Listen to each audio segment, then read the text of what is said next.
Hello again, welcome back to my channel. It's finally time for a new review, and this episode's uh, show is about Water for Elephants. So I have to spoil some things, so I'm going to put the spoiler warning here. But before I get into all that, uh, decent show. I would rate it like a 7 out of 10. So take that as you will if you don't want to be spoiled. So, Water for Elephants, this musical is based on the book by the same name. It was also adapted into a movie, I want to say 2011, 2010, 2012, somewhere in there. I have not read the book, but I'm actually more interested in reading it now. Um, I did see the movie once. I usually don't remember movies if I only see them one time. So I knew the very like basic premise of the plot. And so when we were heading up to see this show, my husband's like, "Oh, so what do we know about this show?" Like he wants just a basic like, "Oh, is it a comedy? Like rom com? Is it sad? Is it like what kind of show is it?" Funnily enough, I don't know why I said this because it's kind of true, but not really. I was like, just picture taking The Notebook and Moulin Rouge and kind of smushing them together, but with a circus overlay. And what I mean by that is, it has this framing device of you have an older gentleman who is reflecting on the big moment in his youth, and he's kind of like a narrator. And so he's like, let me tell you this tale of my life. And then we go back in time. And the basic conceit of the story is it's this about a young man who has nothing. He's lost everything. And he runs away. And by accident, he joins the circus. It's not that he thinks to himself, I'm going to run away and join the circus. He runs away, hops on a train, not knowing that the train belongs to a circus. But he gets swept up in that, and he falls in love with one of the women who's a performer in the show, who just happens to be the wife of the guy who owns a thing. And so you have your love triangle. And that's what I mean by Moulin Rouge. It's about this. Moulin Rouge has that whole a guy down on his luck, and he joins a questionable entertainment enterprise and falls in love with the star, I guess. But she's kind of spoken for by some toxic male, and one way or the other, he gets removed so that our poor boy gets to become her boy. It doesn't do it the same way as Moulin Rouge, but I've I remember thinking, oh God, this is a lot like Moulin Rouge, like arc wise. It's doing its own thing. It's not like, oh, just switch out Paris and a burlesque show for, you know, a circus crossing America. It's doing its own thing. Um, I thought this was solid. This was okay. If I'm totally honest, I was here for the tech. I'm a tech person, as I've mentioned on this channel. The tech does not disappoint. I was told that the acrobatics element, because they use that's their company. It's not that I don't know if they're officially acrobatics first and they just learn to sing and dance or what, but it's like come for the company of the show. They do your standard circus tricks that you can realistically do in a Broadway theater. And obviously that, this title is not just a frou-frou title. An important element to this story is there is an elephant involved that is a plot device to help move the story along. So there is a puppet elephant. There's also other animals. So you also go for the puppetry of it all. And then I'm such a lighting sucker. The lighting in the show is really, really good. Now, I was a little confused about this year's Tonys. So this got nominated for, oh gosh, I want to say like 9 Tonys. Um, it was nominated for Best Scenic Design, and I've seen photos of the show, and I was like, what's that? It's a lot of scaffolding. They use these like same 3 pieces they wheel out to represent the train or to represent someone's like where they're staying, and then they roll away. There's not a lot of set. They have projections to make a night sky, and that's very pretty, but still it's a projection and it's a flat, they don't interact with that kind of thing. We did not need 7 nominees in the scenic design category. This unnecessarily took votes away from more deserving shows, I would think, because there just wasn't a whole lot of set going on. Personal opinion. It's not that the set was bad. I just don't understand why it got a Tony nomination. And this was not an acting heavy nominated show. And I was like, oh, what is that? What are they trying to say? That the acting's not, it's not good enough. The only person who was nominated was Paul Alexander Nolan. Paul Alexander Nolan, who plays the villain. And of course, the day I go, he's not on. So I did not get to see the one Tony nominated performance because I just wanted to see how I felt about it. And to be honest, August, character wise, was the most disappointing. Now, I don't think it's the actor's fault. I think it's how it's written. I would have to see anybody else play to see if it's the actor that we saw the day we saw it. The day we saw it, Ken Wolf Clark played him. It's not that he was bad. I was just so confused by this character. I remember being confused by the same character in the movie, so it could just be the character that's the problem.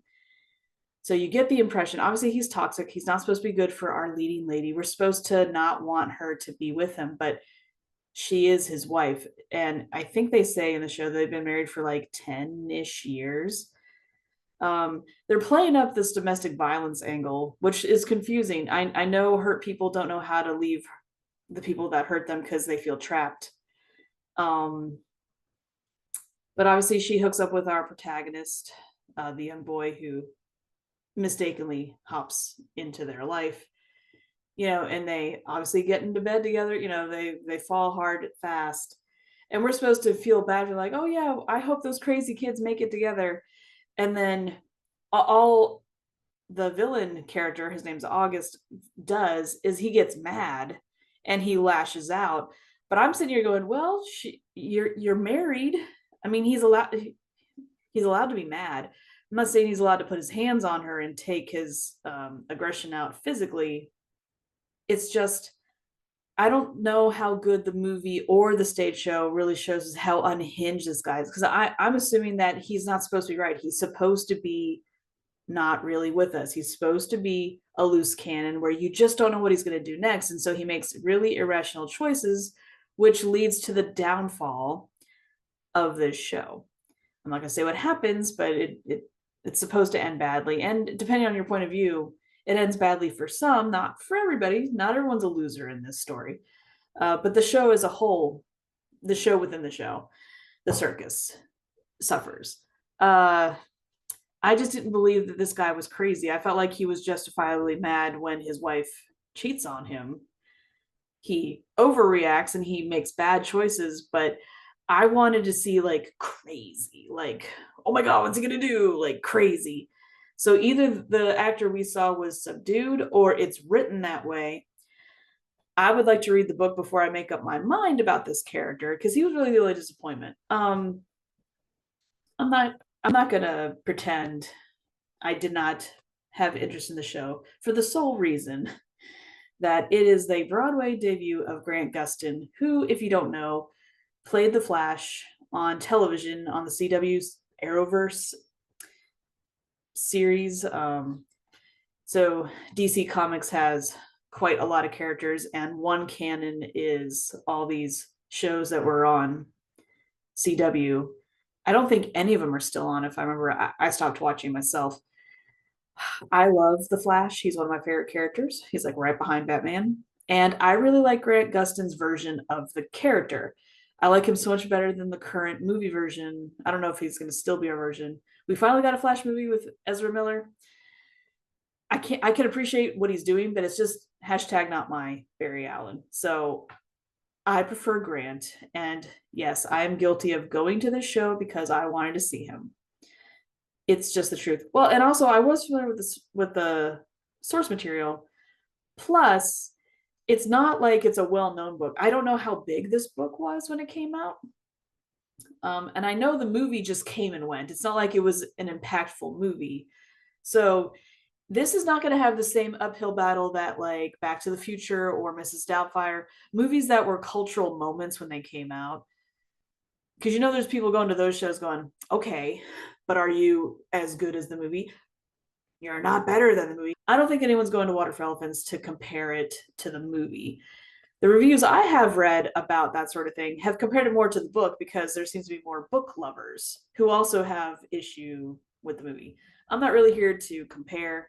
Even if I had read the book, I wouldn't want to do that because a book, a movie, a stage show, very different mediums. You have to use different conventions to tell a common story.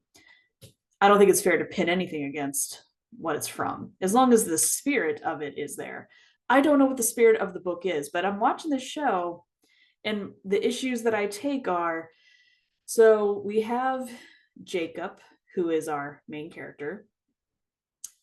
The show opens with him as an elderly gentleman, and he has nothing left because he's at the end of life, and all he has is the circus because he used to work it, unbeknownst to him. It was not the plan, but he spends the day at a circus that's just happens to be coming through town, and he finds the people who are working it. He's watching them tear down because that's how he's getting his kicks. And he starts doing the whole, oh, back in my day when I work at the circus and blah, blah, blah. And they humor him at first, but then he starts to say more interesting things. And so they sit down and listen to his story. All fine. Then we jump into the past, and then Grant Gustin plays young Jacob. Now, I thought that was just a framing device. And for the rest of the show, we would see young Jacob, and then maybe you would have a bookend where at the end, old Jacob comes back and be like, and that's my story. That's how it all happened. And this is why I'm here today to do. Da, da, da. Oh no, this show has older Jacob constantly popping in to do little like narrator type stuff like, and then this happened. Oh, and blah, blah, blah. I am not a fan of narrators who feel the need to keep popping up. I'm not a big fan of narration, period. It doesn't work for me. It's just a style thing. It's not that it's bad. It's just not my flavor. So every time he popped up, I was like, no, you again. I liked the actor. Obviously, this is good for someone to be cast in the role because you don't want to come in at the very beginning and then at the very end and that's it. Because how do you justify that paycheck? So if this is a union thing, if it's like, well, we can't have characters in a show that aren't on stage for at least X many minutes. Although, what just popped in my head now, if you know Hamilton at all, there's a character, King George III, who's on stage very briefly, like 3 times. I thought stage time wise, older Jacob would be kind of like King George III. Just used sparingly at key moments, and like that's it. Oh no, he pops up a lot. I just wasn't a fan. I was just like, move. It's almost like the show wanted you to like, now remember, he's narrating this story. Don't forget. Maybe that's how it is in the book. Maybe it periodically stops. So the narrator will be like, I'm still here. Hi. It just didn't work for me. Which is, it's funny, as I'm talking, things are coming into my brain. One of my favorite movies ever is The Princess Bride, and that has a narrator that is constantly interrupting the story. But that's sort of the bit, because the point of the story is this grandfather trying to get his grandson to care about the story. So I can't have a blanket statement like I just said of I don't like narrators, the end. That's not true. I think it's just all in the execution. Love it in The Princess Bride, don't love it in this version of Water for Elephants. Not a fan. I didn't really want that. Although the actor who played older Jacob was lovely. Greg Edelman. Lovely. He is not the problem. I just didn't want that character to keep popping up. Anyway, really, I connected more with Wade. He's like I don't know what you call him. He's August's like, right hand. He does all the dirty work so that August's hands are not actually dirty. In terms of okay, what's the point of this story? There's a couple ways you could take it. Is this trying to be an advocate for animals and how they're treated so cruelly, because that's touched upon quite a lot? Or maybe it's bigger than that, where it's trying to talk about the seedy underbelly of circus life in general and how it's a shady business, or at least it was. This is late 1920s, early 1930s time frame. Because there's a convention that they do in the story. It gives the story the tension that it needs, where when August decides that he's done with someone on his crew, he does what they call red lighting. And so they pack up the train, they're heading to the next city. But while the train is in motion, his muscle, Wade, is supposed to red light or throw people off the train. I don't understand why this is their version of firing. Like, why can't you just fire them? Like, oh, we're going to pack up, but you are not getting on the train with us. You're done. Here's your walking papers. Bye. I don't know what that's about. That's very confusing. I'm sure it's explained much better in the book.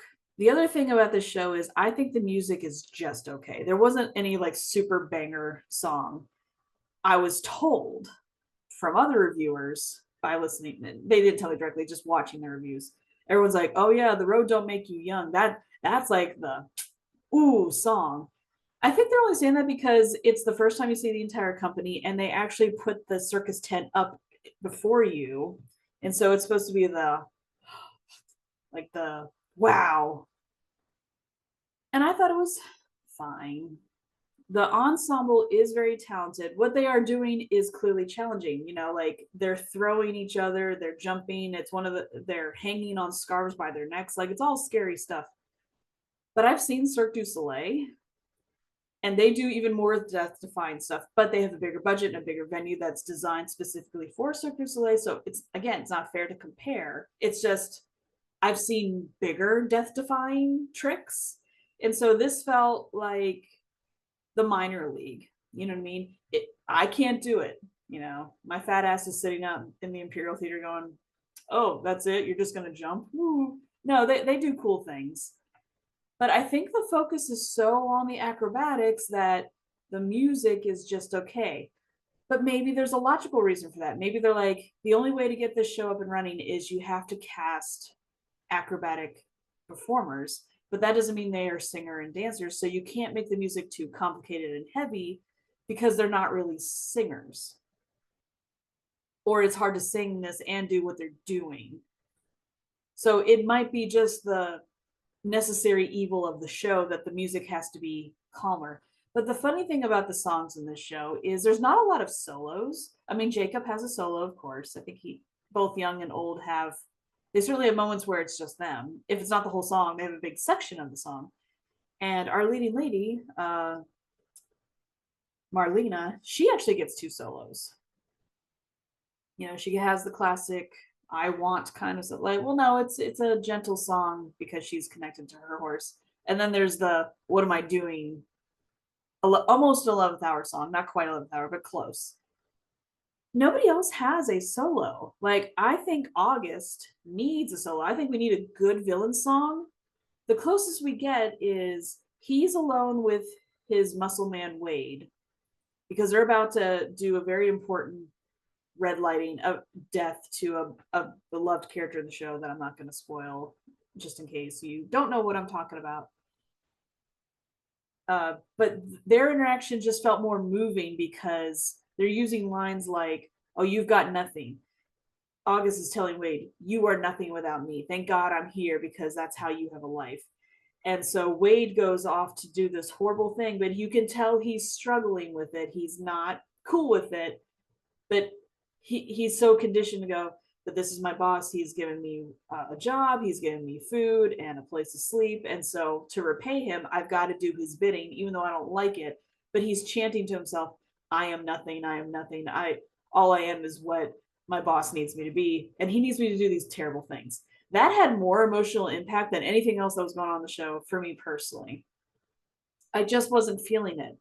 Either they were off or I was in a weird headspace, which is possible. But to me, that was more emotional than anything else that was going on. I liked Wade a lot.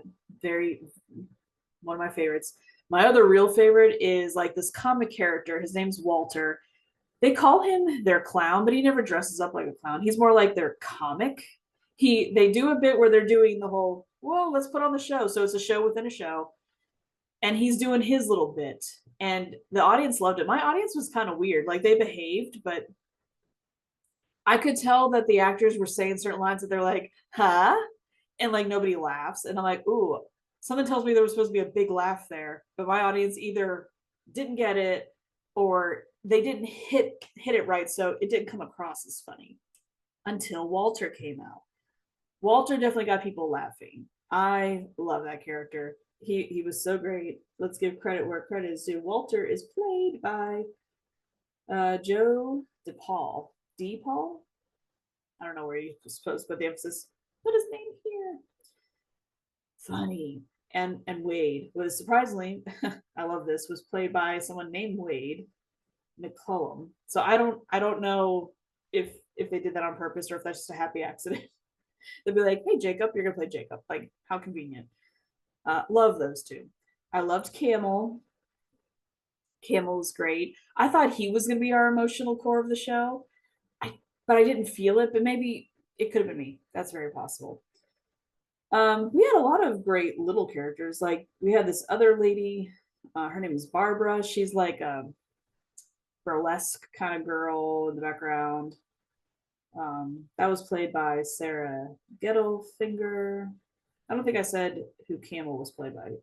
Camel was played by Stan Brown. Just, you know, really solid pieces, but because it was so ensemble centric, other than Jacob and Marlena, really, no one else had a chance to super duper stand out. I'm glad Walter had his little bit, but I don't think Camel stood out as far as he should have. I don't think August stood out as far as he should have, unless I'm reading their characters wrong, because again, I'm not familiar with the book. It just made me feel disconnected. I didn't feel as invested in the characters as I wanted to be. Now, for my personal taste, I like all kinds of shows. I like funky shows. I like scary shows. I like lovely shows. You know, it's not like I only have one flavor. But I need, if it's a musical, I need the music to be killer. And this music was just okay. And I need to latch onto characters. I latched onto Walter. I latched onto Wade. Oh, and I love Grant Gustin so much, but Jacob was just okay. He was just okay. But maybe it's because I've just seen this so much. I'm like, oh yeah, boy down on his luck, and he falls in love with a girl that he can't have. I don't know if the convention was just blocking me from getting connected. It could be a personal hangup. Not sure. But those are my issues. I don't want to dwell too much on it because I worry that if you're still watching this review, maybe I've talked you out of seeing it if you were on the fence. If you like a circus themes, um, this doesn't feel like your paint by numbers cookie cutter show. The plot has moments where it feels derivative, but they are doing their own thing. I do think it's different enough from everything else that they're currently showing that it justifies why it's occupying the space that it's currently occupying, if that makes sense. So if you like circus, if you like puppetry, um, it's nice that they have the acrobatic elements because other shows can't boast that. They are offering something that nobody else is currently offering. So to me, that is worth the price of admission. The seats at the Imperial are tight. Everyone always talks about how tight they are, and I was like, "What are you talking about?" Every time I go, because I'm a little, I'm only 5'4", so I'm little. But at the Imperial, I was like, "Oh yeah, I fit in the seat." But me and everyone around me, we all joked about how like, oh, we're all gonna get to know each other really well because you're like the person next to you is like right here, and this person's like right here, so it's tight. Let's see, what else can I tell you? Oh, and also, can we just I never talk about this. Can we just talk about this cover art? Look at that. That is beautiful. I didn't notice this until I follow a lot of shows on their Instagram and they animated this. So if you look closely, this is a acrobatic person, and here, like it's two people reaching for each other. But if you look fast, you just see the outline of an elephant. I love that duality. It's such a nice touch. I love this color scheme. It's just so different because so many shows, uh, their cover art's not all of them, like Hadestown, beautiful. But like Six, I love that show, but it's just the word six in purple. It's boring. It's, I'm like, oh, come on. So well done, whoever came up with the cover art. I never talk about that. I wanted to because I really like when you on Schubert Alley, there's a series of posters of current shows. To me, this is eye catching. I'm like, oh, what's that? So that's very nice. Um, trying to think what else really stood out to me that's worth mentioning. Oh, yeah, we should probably talk about the elephant in the room. So there is a main character that is an animal, which is the elephant Rosie. And I've heard some people say like, "Oh, it's a bold strategy to not reveal the elephant until the very end of Act 1. Like she has a big entrance and then intermission." I'm okay with that. That didn't bother me because I think it's very clear from early on that this is not really about elephants. This is not Lion King where it's like, oh, we're gonna follow a bunch of animals around. We are following the people. Did not bother me.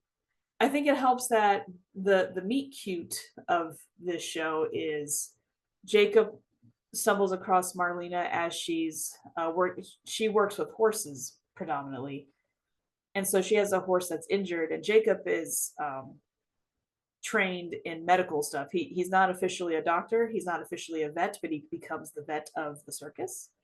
So he's commenting on the health of her horse, and they have this big emotional moment, and they spoiler. Okay, that was enough to click away. They have to kill the horse. The sequence where she's saying goodbye to him and they're having their own little moment and they have an acrobat on stage to he's puppeteering the horse, but then he slips out to do this aerial number. It's beautiful. I loved that part. That's when all the elements were coming together in a very good harmonious, like this is what the whole show should be. But I felt like as the show kept going, more and more songs, it felt like, oh, this song is just okay. So look over there. Oh wow, look, that person's doing a thing. Again, they're relying so much on their acrobatic prowess that I felt like the songs suffer. So show was great visually, but from an audio standpoint, it's mid. It's fine. It's not like you walk out going, well, that was so awful. I want my money back. Yeah, it was not bad. I grew up in the era where you watch Rodgers and Hammerstein musicals over and over again. So like those songs are just in your head. Like the earworm is real. There's nothing earwormy to me about Water for Elephants. Personal opinion. Maybe if I watch it again, I'll feel differently. It is going on tour. So if you can't make it to New York, I think in 2025, maybe 2026, it'll come around. So I would say if you're interested in anything I've just described, it's worth checking out. I would still recommend people go see it.